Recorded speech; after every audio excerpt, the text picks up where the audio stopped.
Okay. So 200 is something where we maybe if we have given the GET request, and in that case, if the server is able to find up that resource, then it will reply back with 200, and it just means that all the request and response part has been done and the whole process was a success. And 201, it's a case whenever we try to create a resource on a server and it is successfully created, then it will respond back with the resource details and 201 as Avinash, what is okay over there? It's written okay okay. means Get like URL. you can Good. I can see that yeah, I can write it as the process was okay or the process is executed successfully.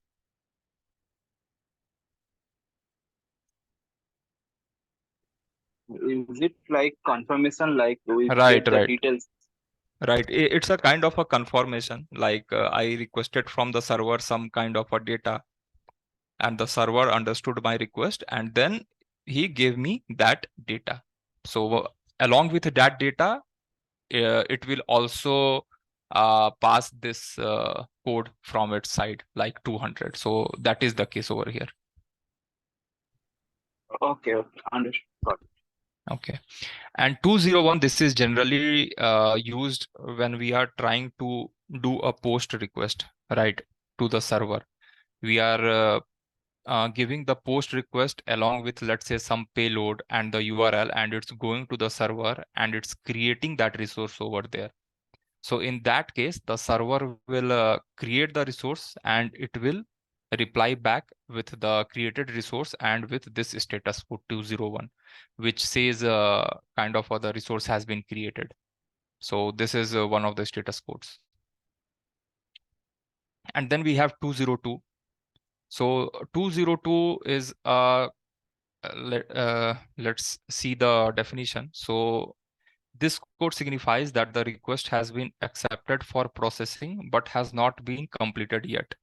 And it's often used in scenarios where the request initiates a time-consuming task that will be completed later. So if we have some scenarios where the request will take some time to get processed, in those cases, the server will return 202. So it means that the server understood that it has to do something and it will take some time to process the request. So in the meantime, it will provide you this particular response 202.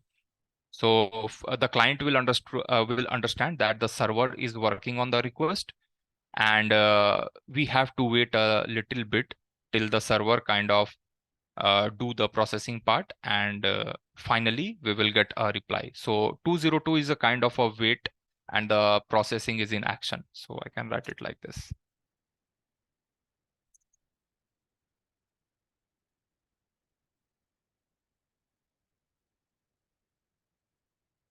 So you can take it as this 202. So this is also that it's not generally the one which we usually test. Basically 200 is very much important, 201 is important, and then 204 is very important. So 204 is the one when we try to delete some resource from the server. If we use the delete method and we try to delete a resource from the server, in that case, once the resource is deleted, the server will reply back with 201 status code. It means that now we don't have any content on the server for that particular resource. So this is the one. So are we clear with these two XX series? So Yes, there Yeah, yes. are, and also, yeah. yes. So, Navneet, when 202 message we got from the server, like accepted, then we need to hit again the request or we have to wait for their success, like 200.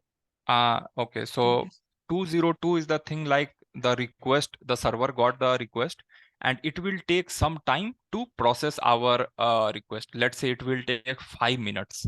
So in between that, it will post us a kind of a code 202, and once it completes the request. Let's say we requested to create a user, and the creation will take, let's say, 10 minutes, right? So first we will get 202, that will indicate us that we will have to wait for some time. And once the resource will get created, then it will again post back 201. So this is how it will work.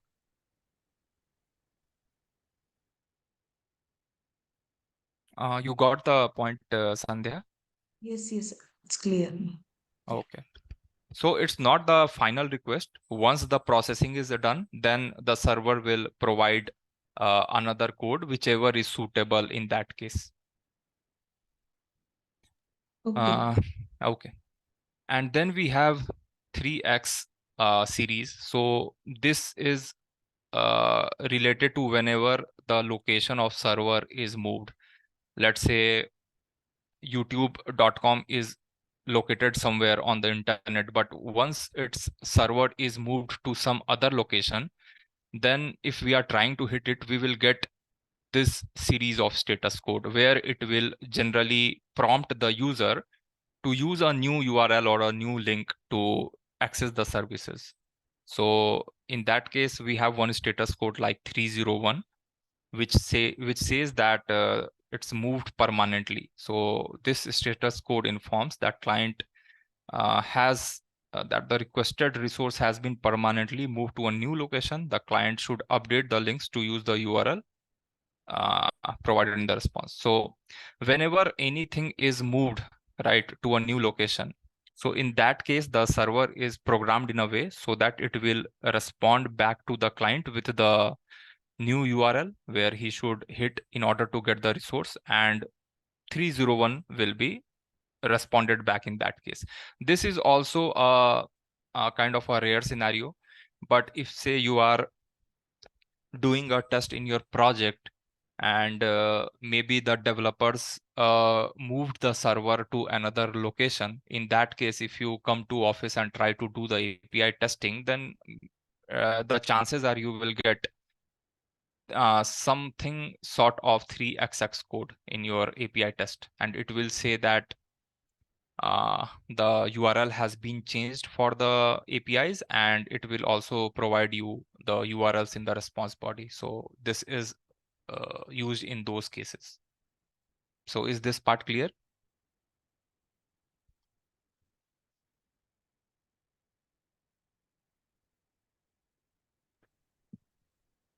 So can we move ahead with the other error codes? Yes, sir. Okay. Okay. Again, we have the 4x series. So this is the client error. Client error means we have earlier seen what is client and what is server. So client error means there is something something you can say uh, something which is not correct from our end, means whatever request we are providing, so that is not correct. So something is missing for our end, which when we are trying to put the request to the server.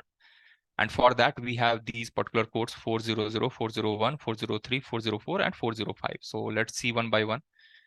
400 is bad request. So bad request, what it means? It means invalid payload data. So whenever we hit the server, we provide a payload, right? We provide some information that what we need from the server. So if we are kind of giving wrong data in that payload, then the server will not understand our request. And in that case, we will get a 400 response back from the server. So let's say if we are trying to create a resource, we are trying to create a student, let's say, and if the server will need age, name, and roll number, these three datas. But if we just provide age and roll number and try to hit the post, then it will throw a 400 error because it was one of the data was missing from our end, and that's the reason the server was not able to understand our request. So uh, basically this particular status code means that there is something wrong with our payload data. And then we have 401, which is unauthorized. So this is for the authorization part. So if every API, whenever we try to access any server, basically there is something called authorization, where we will have to provide a username and password to tell to the server that the server will kind of know that who that particular user is who is trying to access me. So in that case, if your password and username and password, those areas are not correct, then the server will not process your request and it will respond back with 401. Let's say if we are trying to access Facebook and we have a username and password, but if we are not providing the correct username and password and trying to log into the Facebook, then it won't get logged and it will throw 401 error. So basically it will tell the user to uh, again hit the server but with correct credentials. So this is the case of 401. 403 is forbidden. So forbidden is something like you don't have the access to that particular resource. So this means that you have all the things right, like you have the correct URL, you have the correct request, correct payload, everything is correct, but again the server will not reply back to your request because you are not kind of provided the access to use that resource. So it's a kind of like in office. See, whenever we kind of go to the office, we can enter our bay, we can go wherever we want, but we don't have access to the data center or the server room in our office, right? So that is the case. We are forbidden to use that particular area. So in that case, whenever server uh, thinks that this user is not having the enough access to use the resource, then in that case we will get back. So and then we have 404. So in this case, the resource is not there in the server and we are trying to use that resource. So if the resource is not there, we will just get 404. It's not found, means there is no record in the database for which we are trying to access. So this is the case there. And 405 is method not allowed. So this is the case when we are using a wrong request in the wrong methods in the request. Like see, if we have a post request, if we are trying to use uh, if you are trying to use get in a post request, then in those cases the method is not correct, and that case we will get 405. Let's say if we want to create something in the database, in that case we must go for post. But if say I incorrectly mentioned the request as a get, then the server will not process the request and it will just throw back 405 and it will say the method is not correct in that case. So these are the 4xx series of codes. And so are these codes clear for you all?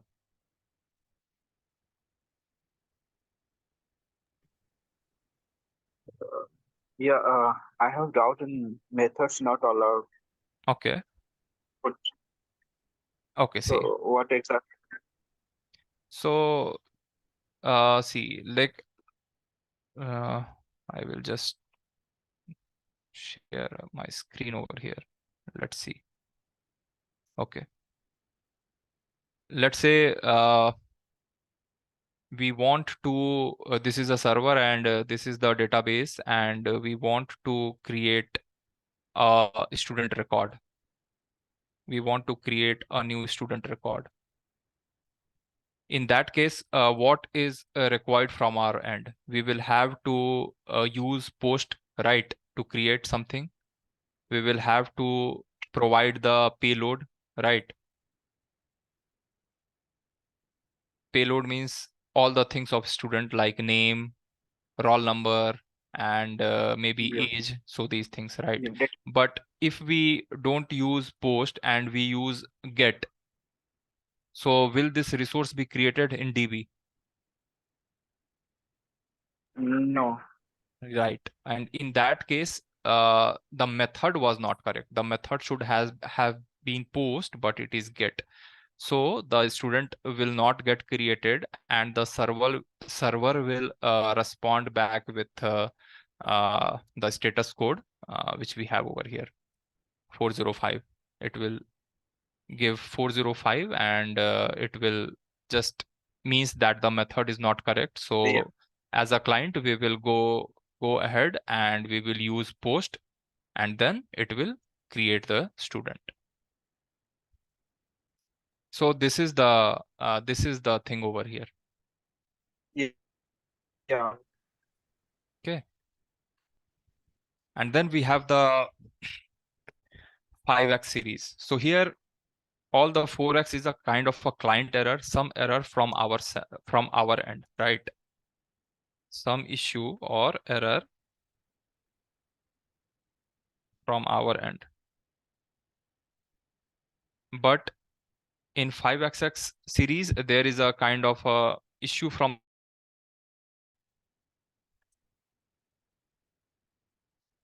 means it might be the case that server is having a downtime. So many of the times we are not able to access, let's say Facebook or Instagram, and the reason is that their server is down. So in that case, these are the errors which we usually get from the server.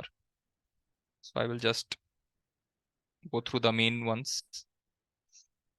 Okay, 500 is internal server error. So this means that the application or the server is currently having a downtime, or it's having some error, and it's not able to respond back for the request. So server is not operating as expected.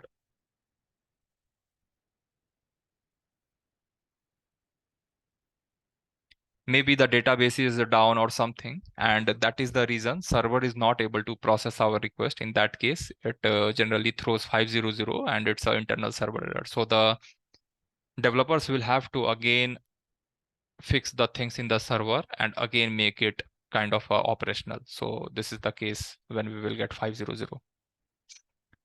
Also, we have 501, which means not implemented. So there might be some functionalities which are not yet available in the server, and it's under kind of a development, and we are trying to access them. So in that case, we will get 501.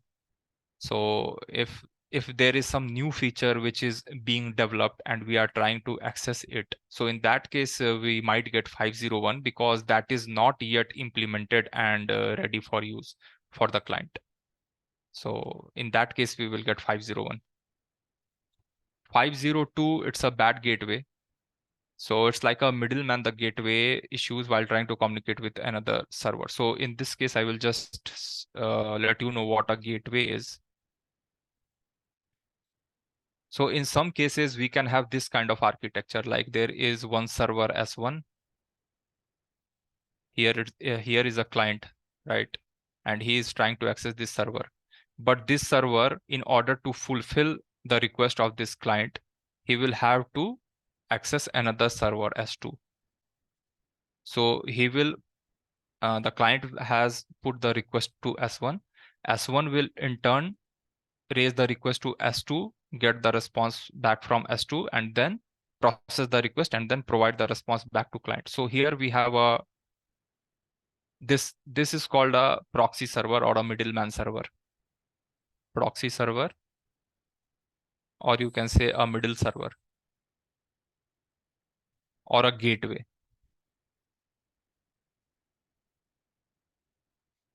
And bad gateway. So bad gateway means there is issue with the server in between. So whenever this server S1 is trying to communicate with S2, so this communication is kind of blocked, and that's the reason the whole process is not happening. And in that case, we will get 502. So is this concept clear? What is a gateway server and what is a proxy server?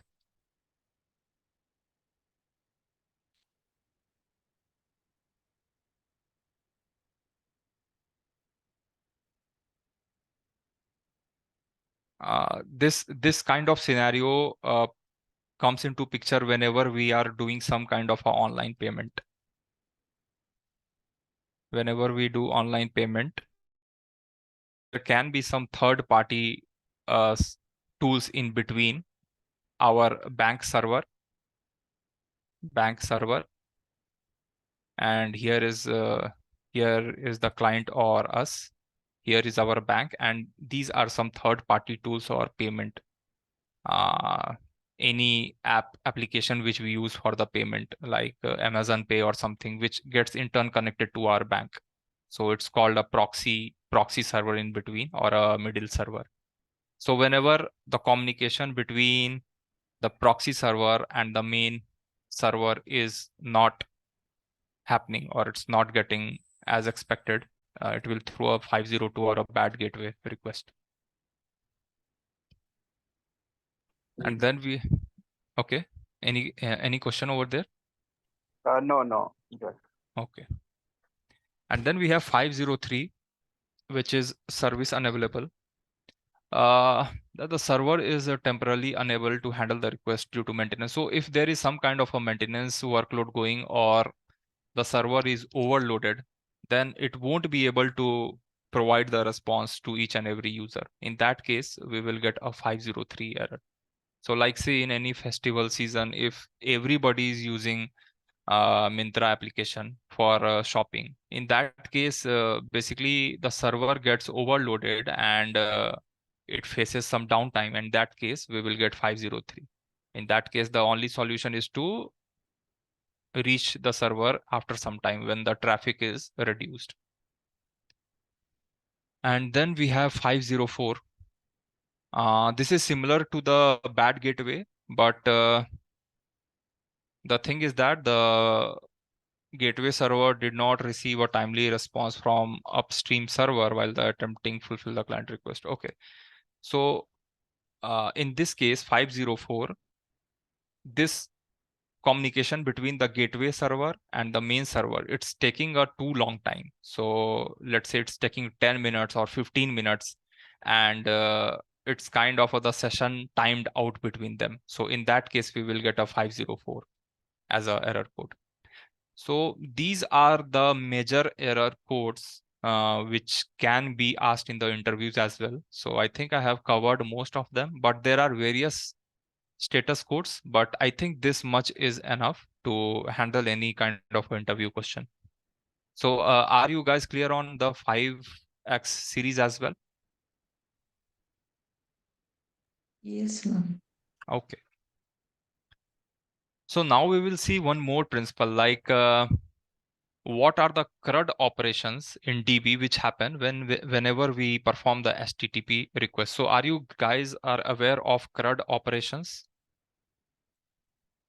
So I will just write down what is the full form of CRUD. CRUD means create, read, update, and delete. So it's a very kind of easy, and I think HTTP, I will also write a row of HTTP requests. So can you guys just let me know? So whenever we are creating something, what kind of a request we use? Post, right? And whenever we are trying to read something from the database, what we use? Get. And whenever we are going for a updating any resource, so what kind of a HTTP request we use? Or batch. Put or patch. Let's say I will write it as a put. And whenever we are deleting, we use delete. So these are the HTTP request which we use, and these are the CRUD operations which happen in the database. So it's a very kind of a self-explanatory. So anyways, we will have a server and we will have a database, right? DB. And whenever we will fire something like a get request, whenever we will put a GET request to the server, it will get something from the DB. In that case, the server will try to read out something from the DB, and that is called, let's write CRUD, that will fall under read. So whenever we are trying to hit a GET request, read operation will be done in the database and the server will respond back to us. And in case we use a post, then a resource will be created in the database, and we will have the create operation performed in database. And in case of put, we will try to modify some resource from the database, and in that case, update will get performed. So it's matching to put. And whenever we do some delete functionality, then a resource will get deleted from the DB and the delete operation will run in the DB. So this is one of the matching of all the requests we provide from the HTTP, and what happens at the backend, at the database layer backend. So these two things are interrelated, and we should understand this concept as well. Okay, and then we will check this particular thing, like basically in testing scenarios, what we validate in the API testing. So basically, we will, whenever we try to hit a request or something and we get a response from the server, it will have something called a response body and status code. So these two are the most important things which we will kind of validate. Status code is the first thing which we check, like whatever the codes from the above mentioned section, it's providing us back. And then it will also have a response body or a response payload, which will provide details about the resource which got created. So these two things are generally included in our test cases.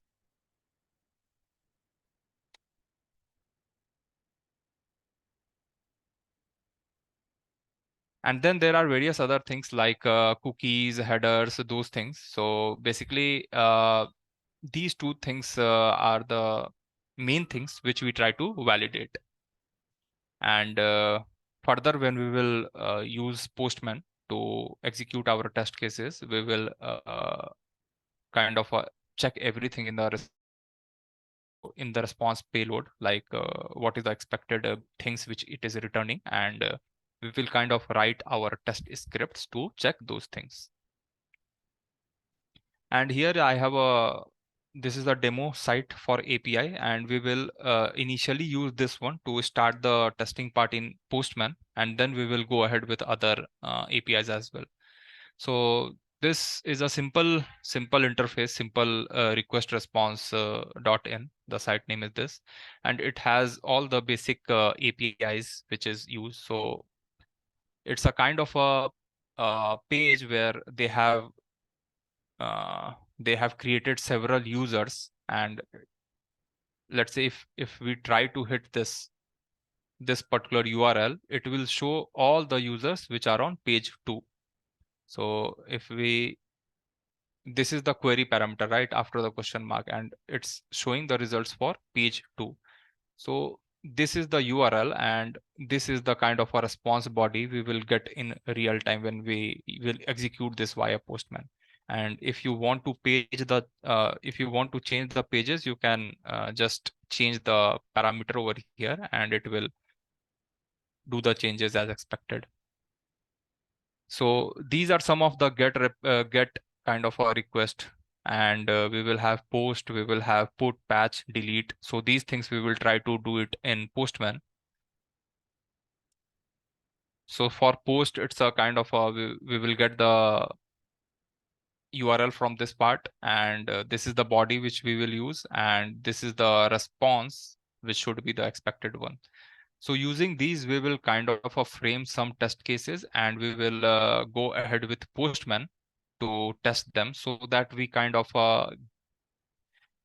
get initial going with Postman, and then we can use the other API. So because this is the free version of API testing which we can do, and to get started, this is a very good, you can say, website to begin with.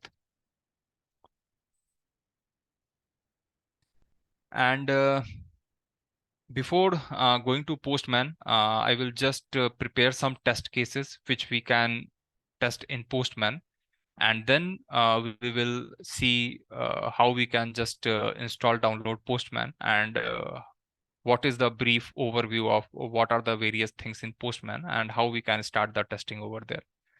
So let me just open up Excel. I will just quickly prepare some scenarios from this site.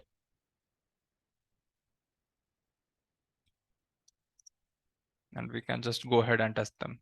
Test case number. Let's say we will use this one. HTTP method, URL,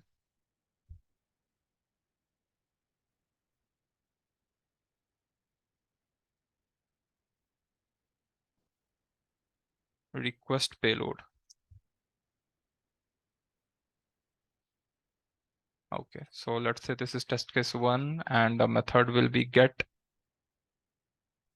And let's say this is the URL.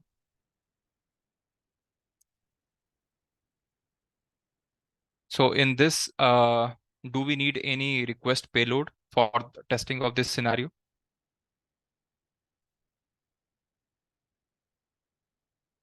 No, it's not required.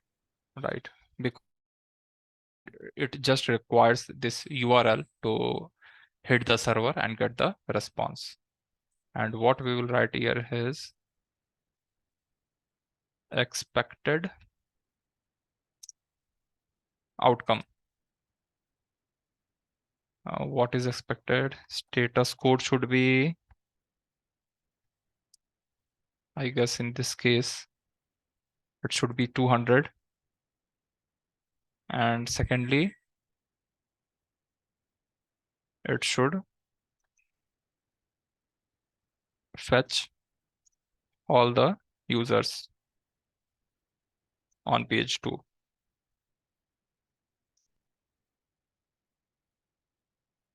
So this is the expected outcome. So in real-time testing also, we will get these things from the developer. What we will have to do is we will have to write the kind of a what will be the expected condition. We will have to test the API in Postman, and also we will have to record the actual results.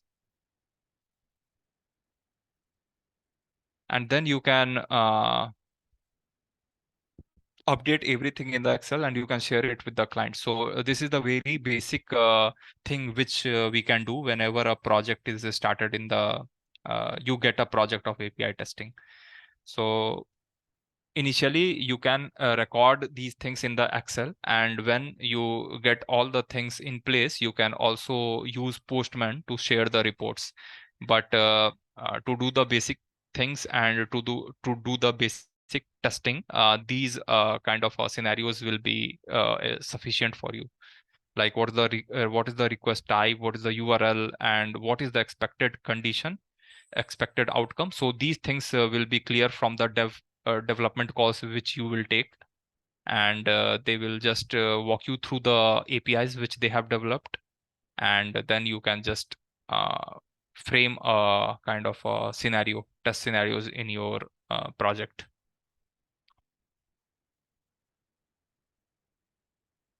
So let's say we will use a post as well.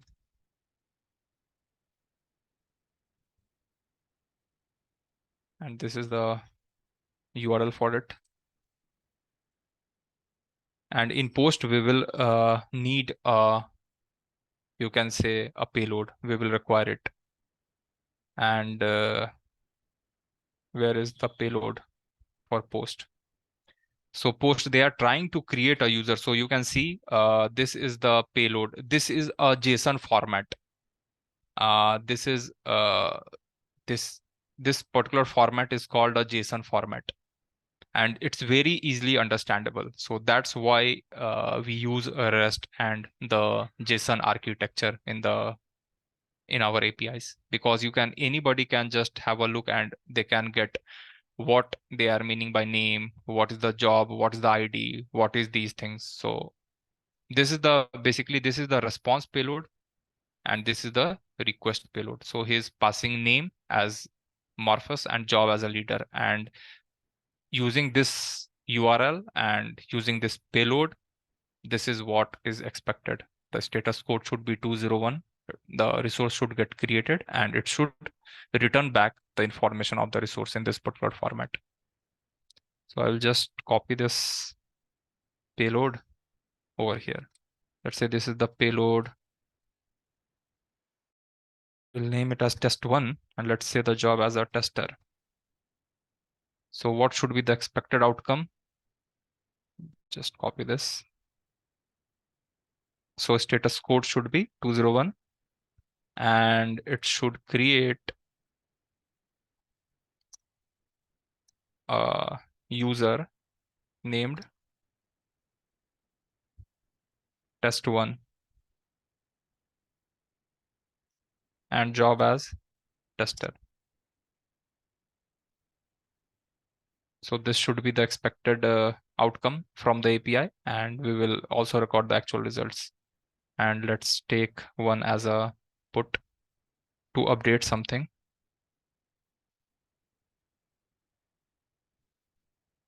So here they are just kind of we just need to update the name over here. Let's say for the same user,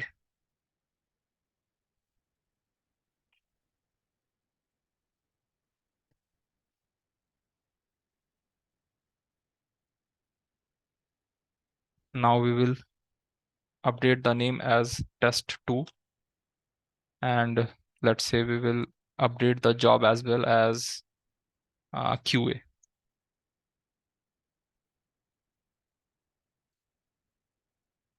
So what should be the expected status code in that case? It should be 200. So actually these status codes, I will just tell you one more thing over here.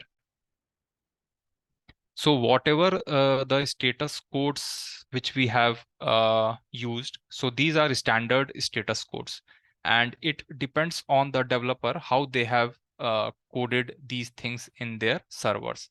So basically, let's say for 201, a new creation, we have a status code as 201 for post if we want to create something. But if the developer uses his coding and instead of 201, if he puts 200, then in that case, whenever we will try to trigger a post request, we will get 200 and not 201. So these all codings depend on the developer, what they have used. And accordingly we will get the status code. But this is what is followed in the industry.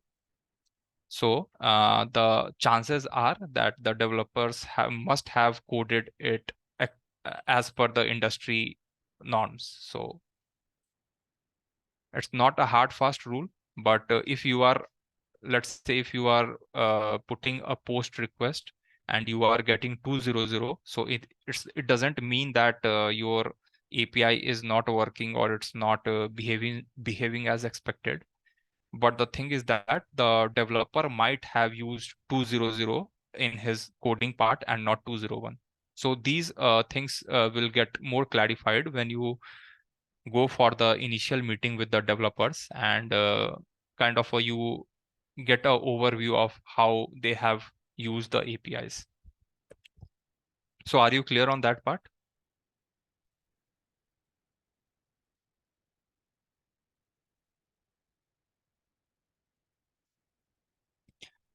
Okay, so I think status code should be 20. What is that put? For put, it's 20. and it should update the user.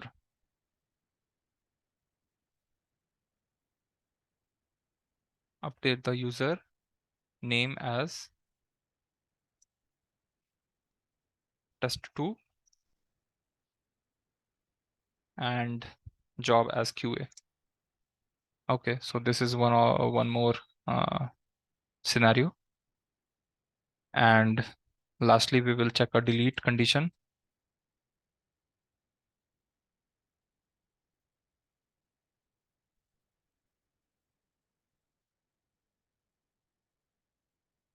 So here also, we will not have the payload, request payload. And the expected outcome should be resource should get deleted and status code should be 204.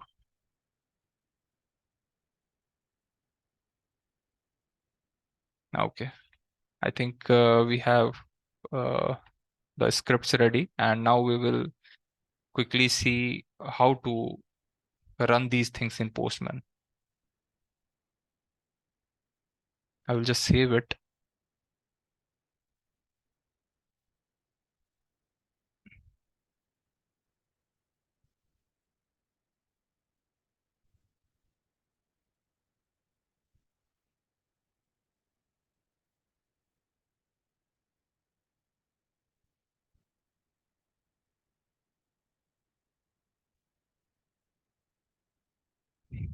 Okay, so now this is done. Now what we will see, we will just jump to Postman. We will install Postman. So Postman is the tool we will use to carry out our testing. And let's see how we can go ahead and install Postman. So it's quite easy. You will just have to, let's open an incognito.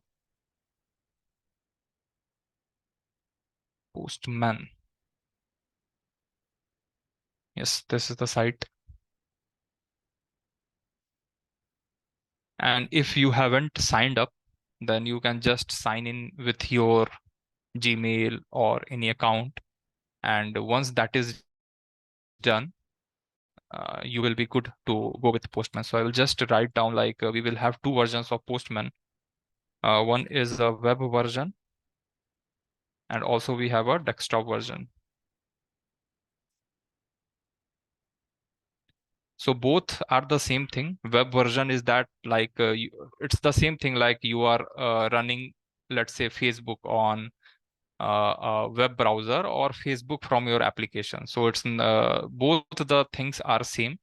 Here we will go to the web and access Postman, but you can also download it as a desktop version. So I will just sign in from my account.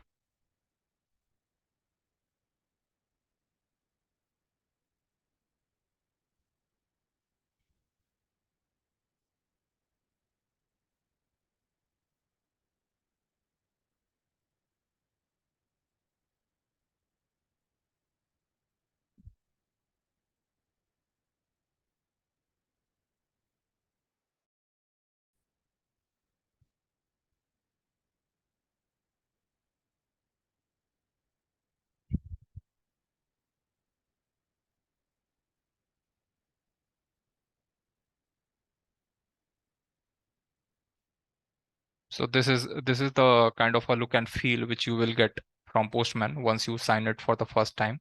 And also you can get the Postman desktop version.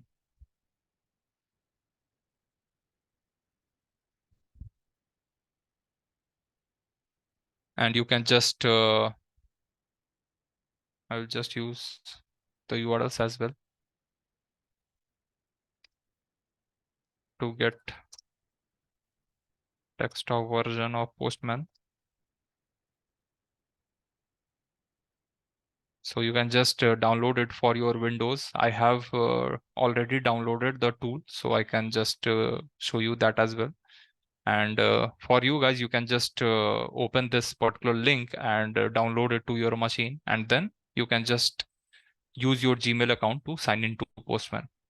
And this is the web version of Postman.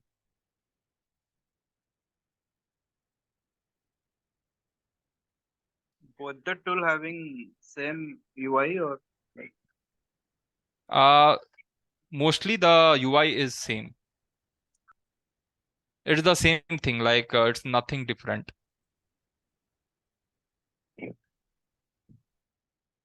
But this desktop application will be more comfortable to use, and it will be more kind of a fast and handy, because it will use various things from your machine itself rather than going to the web.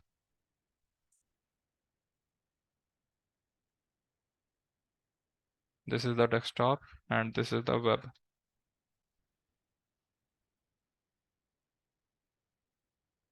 So I have Postman already installed.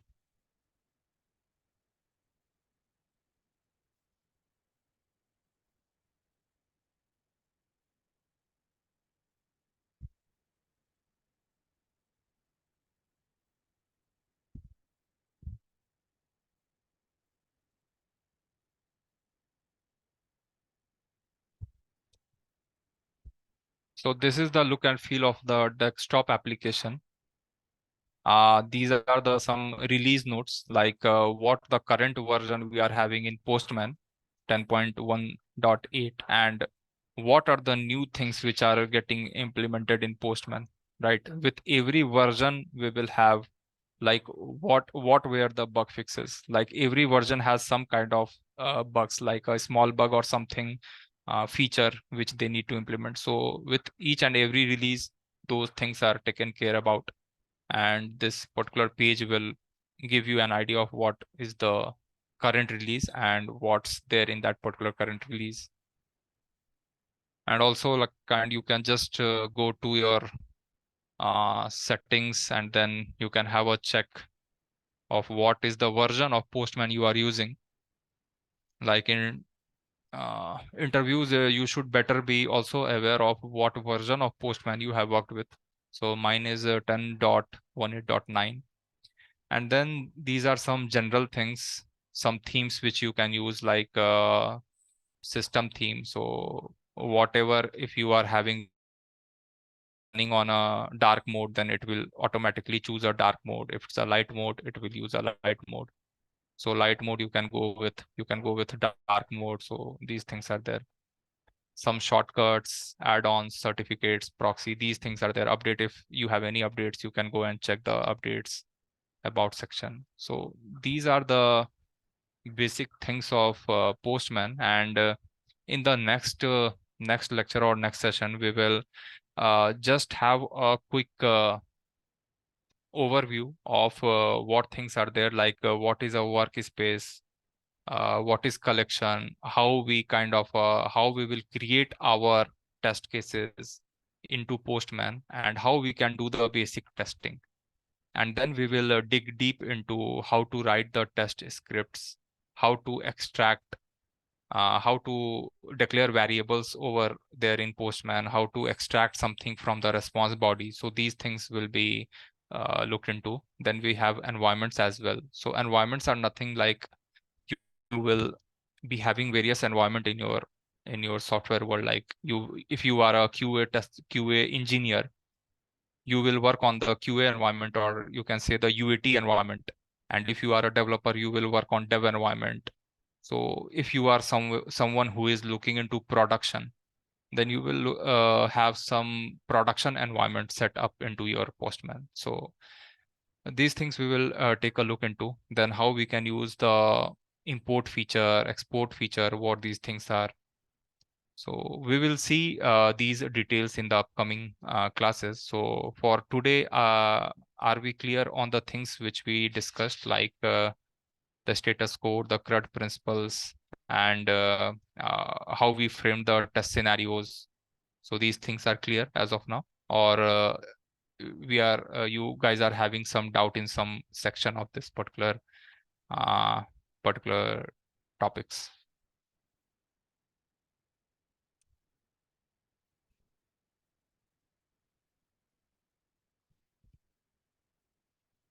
Yeah, Avinash, it's clear. It's clear? Okay. So can we stop the session for today?